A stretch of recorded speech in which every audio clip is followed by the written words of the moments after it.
Welcome back to my channel facts in Hindi. कैसे हो आप सभी? आई होप आप सभी अच्छे होंगे और आप अपना ख्याल रख रहे होंगे। फ्रेंड्स, सर्दी का मौसम चला गया और गर्मी आ रही है। ऐसे में सर्दी जुकाम और कफ जो है कई सारे लोगों को परेशान कर रहा है।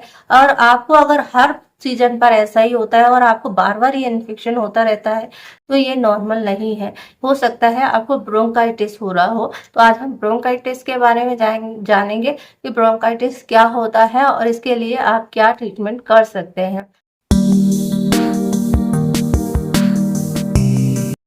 फ्रेंड्स, जब भी मौसम बदलता है तो वायरस, बैक्टीरिया या फिर किसी एलर्जी, डस्ट की वजह से जो है आपको इस तरह के अटैक आते हैं जिसमें कि आपको सांस लेने में तकलीफ हो जाती है, या आपका गला चौक हो जाता है, या छींके बहुत ज्यादा आने लगती है, बलगम बहुत ज्यादा बनने लगता है, या आप हर मौसम में बीमार पड़ जाते हैं। तो ये जब सिम्टम है नॉर्मल नहीं होते हैं, अगर आपको ये बार बार रिपीट होते हैं, ये ब्रोंकाइटिस के हो सकते हैं। ब्रोंकाइटिस क्या होता है? ब्रोंकाइटिस होती है हमारी श्वसन नली होती है जिसमें से हम सांस लेते हैं। इस तरह की खोखली नली होती है और ये नली में हम सांस लेते हैं। लेकिन जो ब्रोंकाइटिस के पेशेंट होते हैं उनकी ये नली जो है सूजन के कारण से छोटी हो जाती है और उनको सांस प्रॉपर तरीके से नहीं आती है, जिसके कारण से उनको सांस लेने में तकलीफ होती है या दम घुटने लगता है। तो ये होता है ब्रोंकाइटिस। और ब्रोंकाइटिस के लिए जो है आपको ट्रीटमेंट लेना जरूरी होता है। अगर आप इसको नहीं ट्रीट कराते हैं तो इससे अटैक आता है और फिर पेशेंट को बहुत ज़्यादा तकलीफ हो जाती है, हॉस्पिटल में एडमिट करना पड़ता है, ऑक्सीजन लगवानी पड़ती है। तो अगर आपको इस तरह के सिम्टम बार बार आ रहे हैं तो बिल्कुल भी लापरवाही ना करें, डॉक्टर से एक बार मिल लें और देखें कि कहीं आपको ब्रोंकाइटिस तो नहीं हो रहा है। तो इसमें अगर और सिम्टम्स की हम बात करें तो इसमें गले में खराश रहती है, कफ बनता है, नाक जो है हमेशा बहती रहती है या फिर उसमें जो है जम जाती है, शरीर में पूरे में दर्द बना रहता है, उल्टियां होने लगती हैं, दस्त लगना इसके सिम्टम होते हैं। कारण होता है वायरस। वायरल इन्फेक्शन जो होता है बहुत तेजी से फैलता है। वायरस के लिए कोई सोर्स नहीं होता, वो हवा के थ्रू भी एक जगह से दूसरी जगह जाता है। और जब वायरस का अटैक होता है तो ये एक्यूट ब्रोंकाइटिस इसे हम कहते हैं। और वायरस में सर्दी, जुकाम या फ्लू बहुत तेजी से फैलते ही हैं एक दूसरे के संपर्क में आने पर। तो जिन लोगों को ब्रोंकाइटिस होती है उनको बहुत जल्दी संक्रमण लग जाता है। दूसरा कारण होता है बैक्टीरिया।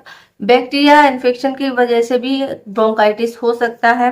बैक्टीरिया के कारण से के मामले जो है बहुत कम आते हैं, वायरस जो है बहुत ज्यादा आते हैं। अब वायरस में भी बहुत सारी चीजें होती हैं कि वायरस का ट्रीटमेंट, वायरस पर मेडिसिन बहुत कम काम करती हैं, जबकि बैक्टीरियल इन्फेक्शन पे बहुत जल्दी इसका असर होता है, जिसके लिए आप एंटीबैक्टीरिया लेते हैं, एंटीबैक्टीरियल दवाइयाँ लेते हैं, एंटीबायोटिक लेते हैं। तो इस बैक्टीरिया की अगर हम बात करें तो कौन कौन से बैक्टीरिया जो है जिसके कारण से आपको सर्दी, जुकाम या बलगम हो सकता है, जिसमें क्लेमाइडिया होता है, निमोनिया होता है, माइकोप्लाज्मा है। तो ये सभी जो है आपको इन्फेक्शन, कोल्ड, फ्लू और जुकाम बुखार दे सकते हैं। इसके अलावा जिन लोगों को ब्रोंकाइटिस होता है उनको और किस चीज़ से तकलीफ होती है? उनको पॉल्यूशन से हो सकती है, सिगरेट के धुएं से हो सकती है। तो ये सभी चीज़ें जो है उनकी नली में सूजन का कारण बनती हैं और इसके कारण से उनको सांस लेने में तकलीफ होती है। इलाज के लिए क्या क्या किया जा सकता है? इनको एंटी इंफ्लामेटरी दवाएं दी जा सकती हैं। एंटी इंफ्लामेटरी का मतलब है कि जो आपकी नली की सूजन को कम करे ताकि सांस जो है अच्छे से आए। और इसीलिए मैंने प्रीवियस में भी वीडियो बनाई थी जिसमें मैंने बताया था कि अजवाइन का यूज कर सकते हैं। अजवाइन पर टेस्ट किया गया और पाया गया था कि अच्छी से ये वर्क करती है। जो लोगों को ब्रोंकाइटिस है तो सांस लेने में तकलीफ जिन लोगों को होती है उन लोगों को यूज करना चाहिए। इसके अलावा नेजल स्प्रे दी जाती है ताकि आपकी नली की सूजन कम हो और वो आप अच्छे से सांस ले सकें। इसके अलावा इन लोगों को ब्रोंकाइटिस होती है, अगर वो ज़्यादा दिनों तक इस तरह की लापरवाही करते हैं तो उनको अस्थमा का अटैक आ सकता है, अस्थमा में ये कन्वर्ट हो सकता है। इसलिए सावधानी रखना बहुत ज़्यादा ज़रूरी है। अगर आपको बार बार होता है तो आप मास्क का इस्तेमाल कर सकते हैं। सीजन बदलते हैं तो उस टाइम पर आप मास्क यूज कीजिए। सांस लेने में समस्या हो रही है तो तुरंत आपको डॉक्टर से मिलना चाहिए। तो इस चीज को ज्यादा दिनों तक लापरवाही आपको नहीं रखनी चाहिए। अगर इस तरह का आपको बार बार सर्दी जुकाम बलगम बहुत ज्यादा बन रहा है तो एक बार डॉक्टर से सलाह ले ले और देखें कि आपको कहीं ब्रोंकाइटिस तो नहीं हो रहा। अगर ये ज्यादा समय तक आप इसको लापरवाही में रखेंगे तो ये आपको अस्थमा भी बन सकता है। तो इस चीज का आप जरूर ध्यान रखें। कुछ घरेलू उपाय भी आप कर सकते हैं।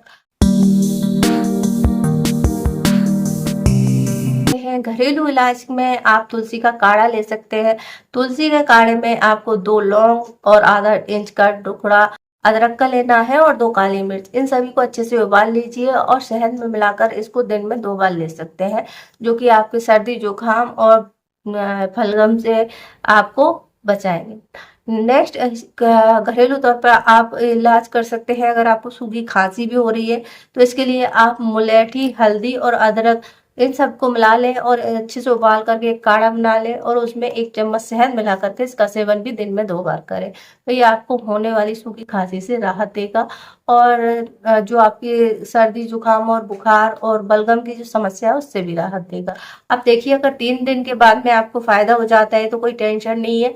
अगर आपको ये 3 दिन के बाद भी ये कंडीशन बनी रहती है, सारे सिम्टम रेगुलर तौर पर रहते हैं, तो डॉक्टर से जरूर मिलें और चेकअप कराएं। आई होप आपको ये जानकारी पसंद आई होगी। जानकारी पसंद आए तो वीडियो को लाइक करें, शेयर करें, हमारे चैनल को सब्सक्राइब करें। इससे जुड़ा हुआ कोई क्वेश्चन है तो आप हमसे पूछ सकते हैं। हमें इंस्टाग्राम पे फॉलो कर सकते हैं।